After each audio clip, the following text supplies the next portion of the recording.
All right, guys, so some very exciting news. I might not have to get rid of my Ram after all.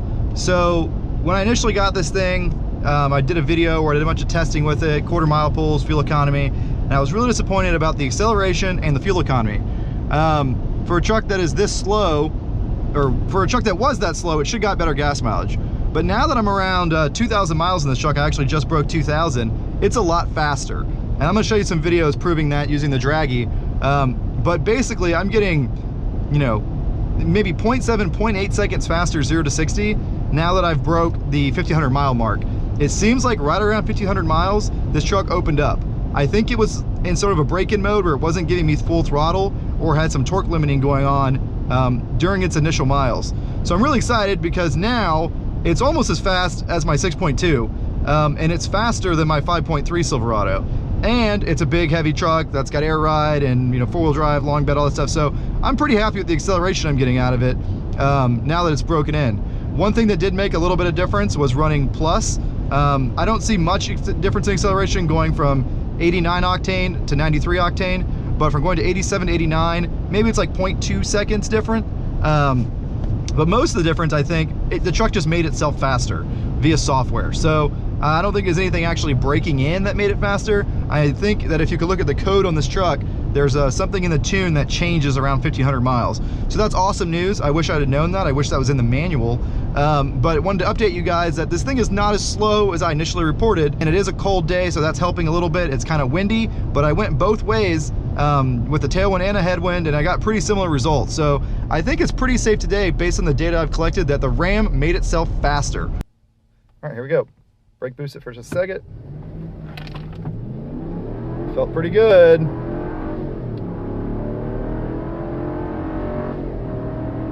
Wow, that was a 6.24 0 to 60, guys. That is the new record for this machine and is beating the car and driver time, and a 14.51 in the quarter mile limiting out. So I'm real happy with that right there. All right, so here we go, back the other direction.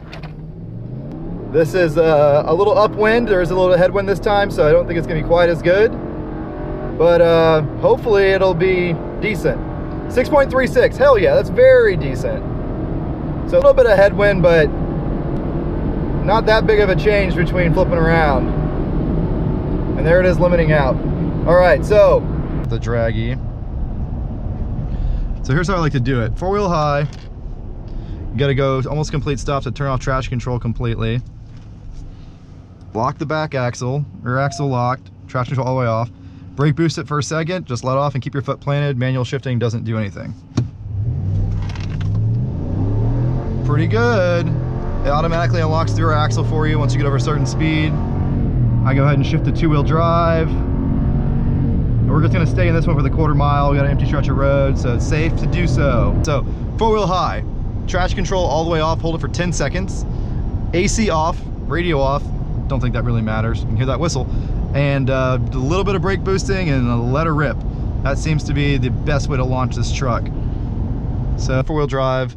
The diff should lock itself.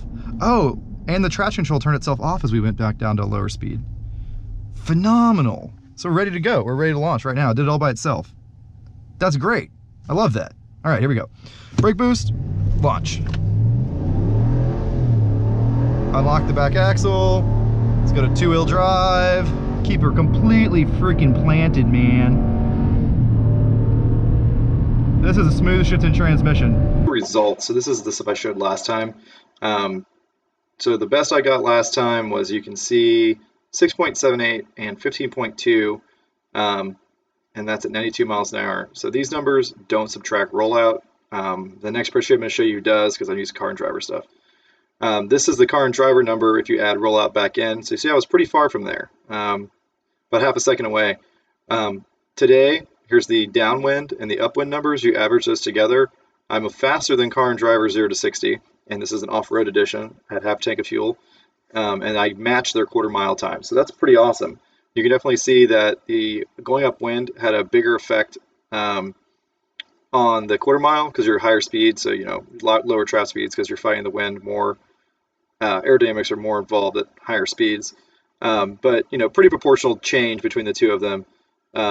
going downwind to going upwind. But we averaged them, we did it the right way, and we still are getting 6.3 versus 6.8 before. So we got half a second improvement in 0 to 60 and 0.42 second improvement in the quarter mile.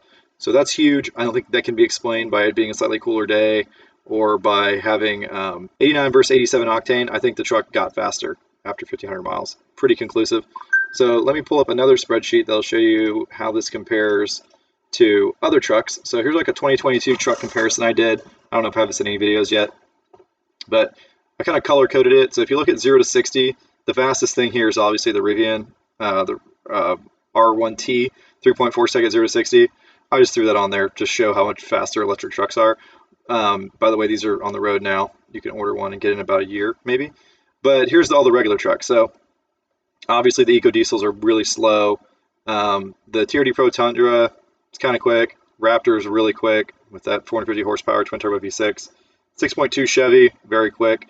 But now that my Ram is broken in, it's in family with all these. It was really slow before, so it's faster than a 5.3 Chevy. It's pretty close to a TRD Pro twin turbo hybrid, so that's pretty great considering this is an ancient, V8, and it's way faster than these other guys. And here's quarter mile times down here. Like I said, these numbers use rollout, which means that's why they're different than the other sheet, right? You subtract 0.25 for a truck-ish for its first foot of motion. So I use Car and Driver to compare this list. They have the most accurate numbers by far. And then I put my numbers in here for the Ram, which are very close to theirs now, so no big difference there. But you see the quarter mile, again, beating the 5.3 Chevy, a little bit behind the 6.2, a little bit behind the Raptor, almost the same speed as the new Tundra in the quarter mile. That new Tundra is not impressing me, by the way, guys. It's having all kinds of issues with the wastegates and stuff. I'd stay away from that truck for a while. And, the diesels are obviously slow. Mile per gallon, the Ram's still the worst on this chart. The new Tundra is not very good either. The Raptor's not very good, but the Chevy's just super efficient. Obviously, the EcoDiesels win. That's their whole purpose. And then there's all some other stuff I put on here. Rear locker option. Is it have a front locker option? Rear coil springs, air suspension, if it's front, rear, or both. 70 to 0 braking distance. That's pretty interesting. How bad the Raptor is at braking. Obviously, the tires have a lot to do with that. Tires are the most important thing in braking. I always say it's not the brakes. And then torque at what RPM, so you can see that on there. And then if it requires premium or not. And the Ram, I say, doesn't require premium, but should say sorta, because the Ram gets better gas mileage with premium. The Raptor is a big sorta. If you run premium in the Raptor, it's way faster and way more efficient. But you can run shitty gas in it if you want. And then obviously diesel guys is expensive, and this one says Electron. So there's another chart for you to look at. After this, I'm just going to throw in some videos of my complaints with the Ram that I haven't included yet, just to throw them in a video, because I don't want to make a video on complaints, because people get mad at me when I do that. So more Uconnect 5 issues. This is like the second issue I guess I've had with it. Really the third, because the marketplace doesn't work. It's missing off-road pages, and now I can't play music. So you hit play here, nothing happens. You turn the radio off, you turn it back on, you'll play music for a second, and then it goes off again. So the second time this has happened, this particular issue. Just documenting this, not complaining, but come on, Dodge, like really? Not a good look. But it's developed a fourth issue that is much more concerning than all of those. At about 50 miles an hour, there's a pretty serious driveline vibration. It goes away at all other wheel speeds. Between 50 and 60, you start to feel it. It's most annoying at 55, but it kind of feels like a drive shaft that's out of phase or out of balance. So I'll shut up so you can hear it.